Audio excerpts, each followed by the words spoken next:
শীতকালের শেষটায় হঠাৎ একদিন মনে হলো যে চলো বাইক রাইড করে চলে যাই সুতান। সৃজিত খুব একটা পছন্দ করে না এরকম অফ রুটে যাওয়া, বাট ঠেলে বেঁধে নিয়ে যাওয়ার পরও বেশ এনজয় করে। আমাদের ডোরেমন ভাই সাহেব আর সোমদা, বাবানদা, আমার বোন, আমার ভাগ্নে, সবাই মিলে আমরা রওনা দিলাম। এবার আমাদের নতুন সংযোজন হচ্ছে সুনির্বাণ। ছেলেটা এমনিতে বেশ অ্যাডভেঞ্চার প্রিয় ছেলে, তো সবাই মিলে আমরা পাড়ি দিলাম সুতানের দিকে। সুতান জঙ্গলমহল এলাকায় একটা টাইমে ওখানে আর্মি ক্যাম্প বসানো হয়েছিল মাওবাদী সন্ত্রাস আটকানোর জন্য। তো সেসব জিনিসগুলো আমার দেখা হয়নি, মানে লাস্ট টাইম যখন গেছিলাম সুতান না গিয়ে সোজা তালবেড়িয়া চলে গেছিলাম। তো ভাবলাম যে এবার সুতানটা ঘুরে তারপর ওদিকটা বাকিটা ঘুরবো।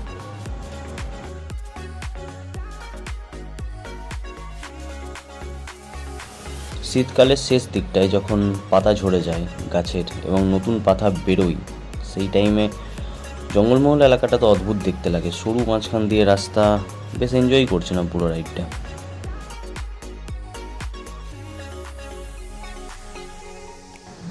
আমি বরাবরই 4 চাকার বিরুদ্ধে, কারণ একটা ঘরের মধ্যে ঢুকে টিভি চালিয়ে দিয়েছে এরকম একটা ফিল আসে। বাইক বাইক রাইড মানে বিশেষ করে আমার ভাগ্নের পেছনে বসে, বা কৌশিকও খুব ভালো চালায়, আমি এনজয় করি এদের পেছনে বসে রাইডটা। হাওয়া একটু মুখে এসে লাগবে। ইভেন আমার তো হেলমেট পরতেও ভালো লাগে না, বাট সেফটি পারপাস পরতেই হবে। তো এইটার যে এনজয়মেন্ট, সেটার সাথে কোনো কিছুর তুলনা হয় না। দ্যাটস ওয়াই মানুষজন বাইক নিয়ে লাদাখ অবধি চলে যায়।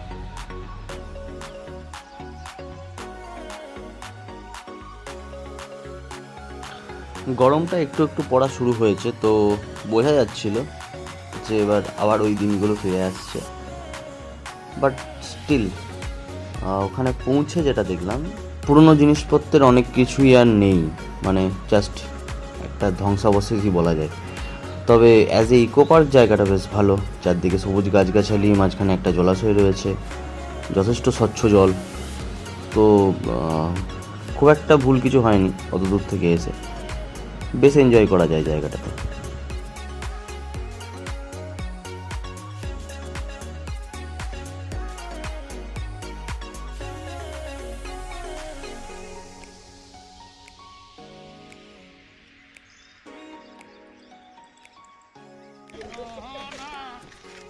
হরিকে ভাব আপনা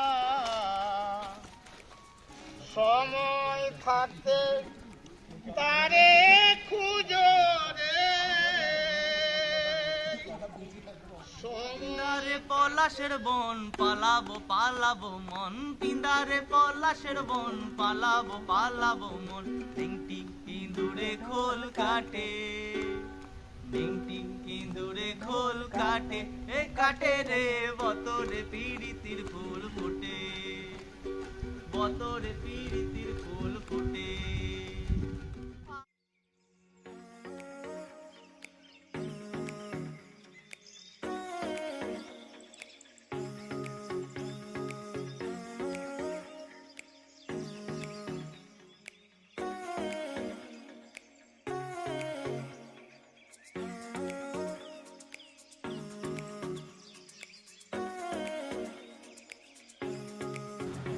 একটা বড় ওয়াচ টাওয়ার রয়েছে, যেটার অধিকাংশ অংশই প্রায় এখন ভগ্নপ্রায়, বাট ওপর থেকে ভিউটা খুব সুন্দর লাগে বলে সাহস করে উঠে পড়লাম।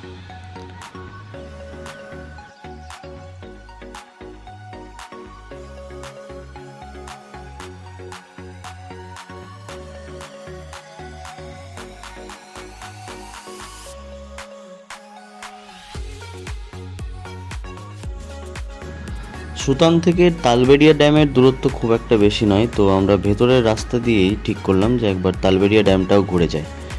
বাট ওখানে পৌঁছে যেটা একটু আমাকে হতাশ করলো সেটা হচ্ছে এই তালবেড়িয়ার জল, কারণ লাস্ট টাইম আমি যখন এসেছিলাম এখানে তখন প্রচুর জল ছিল।